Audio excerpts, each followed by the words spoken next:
chair. Il a habité parmi nous. Le Verbe. Et le Verbe s'est fait chair. Il a fait son casque côté la note. La parole a mis un mot.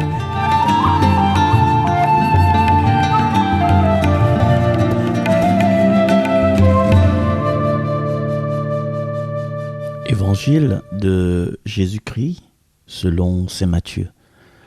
En ce temps-là, Jésus s'adressa aux foules et à ses disciples, et il déclara : les scribes et les pharisiens enseignent dans la chair de Moïse. Donc, tout ce qu'ils peuvent vous dire, faites-le et observez-le. Mais n'agissez pas d'après leurs actes, car ils disent et ne font pas. Ils attachent de pesants fardeaux difficiles à porter et ils en chargent les épaules des gens. Mais eux-mêmes ne veulent même pas remuer le petit doigt.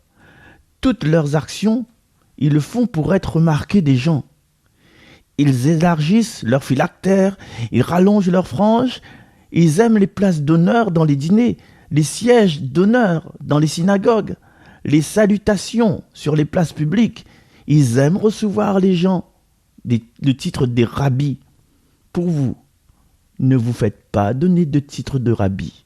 Vous n'avez qu'un seul maître pour vous enseigner, et vous êtes tous frères. Ne donnez à personne sur terre le nom de Père, car vous n'avez qu'un seul Père, celui qui est dans les cieux.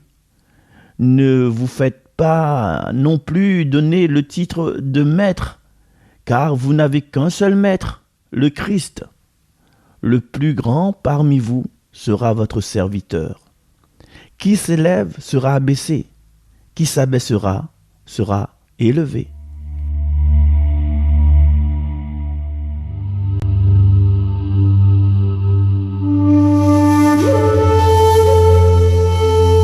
Des petits mots pour avancer plus devant. Un causement pour rouvre le cœur.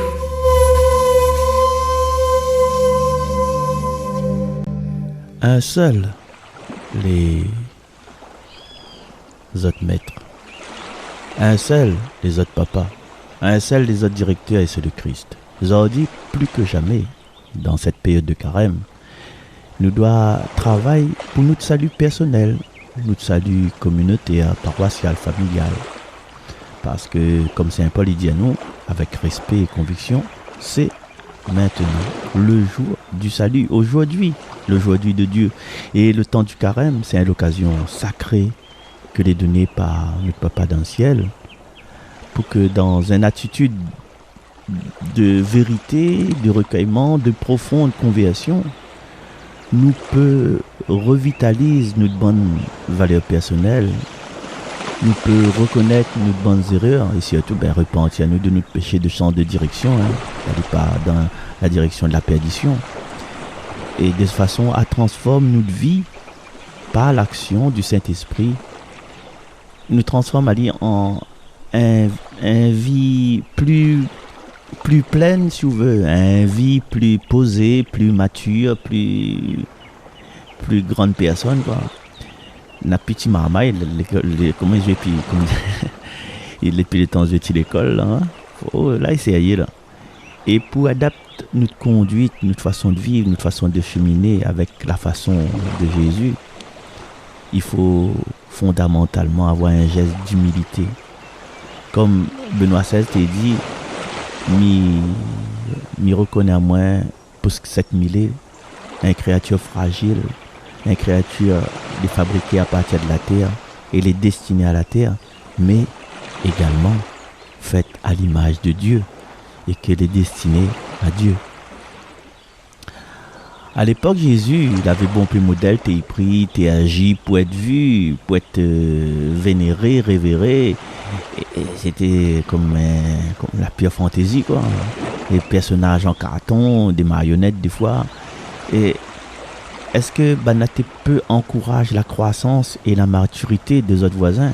Je ne crois même pas. Parce que les bonnes attitudes et les bons comportements de ces personnes-là ne te montrent pas le chemin qui conduit à Dieu. Et Matthieu dit même, n'agissez pas selon leurs œuvres, car ils disent et ne font pas. Et aujourd'hui, dans notre entourage, dans notre société actuelle. Il y a un tacon de modèle. Il n'est même pas compté.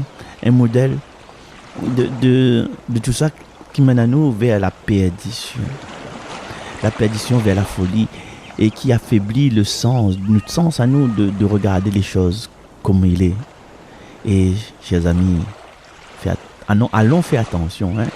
Allons faire attention. Comme il dit mon cousin, prends pas l'heure avec un réveil, il ne marche pas. Parce qu'il va faire perdre nous le temps, va faire perdre nous la notion du temps. Un seul maître, comme a dit Talala, un seul père, comme a dit Talala, et un seul directeur, le Christ, Saint Matthieu dit ça. Chers amis, il souhaite à nous de servir à nous du carême pour renforcer notre conviction comme disciples de Jésus. Est-ce que nous cherchons à avoir des moments sacrés de désert? Est-ce que nous cherchons à avoir des moments de retrouver à nous-mêmes avec le vrai modèle, avec le vrai maître? Nous souhaitons à nous ça. Et en face des situations de la vie de tous les jours, où ça nous gagne pas fait une réponse, nous gagne pas réagir, nous les perdus. Est-ce que nous pensons dans notre cœur de mettre Jésus devant nous? Est-ce comment il aurait réagi à notre place? Comment il aurait réagi?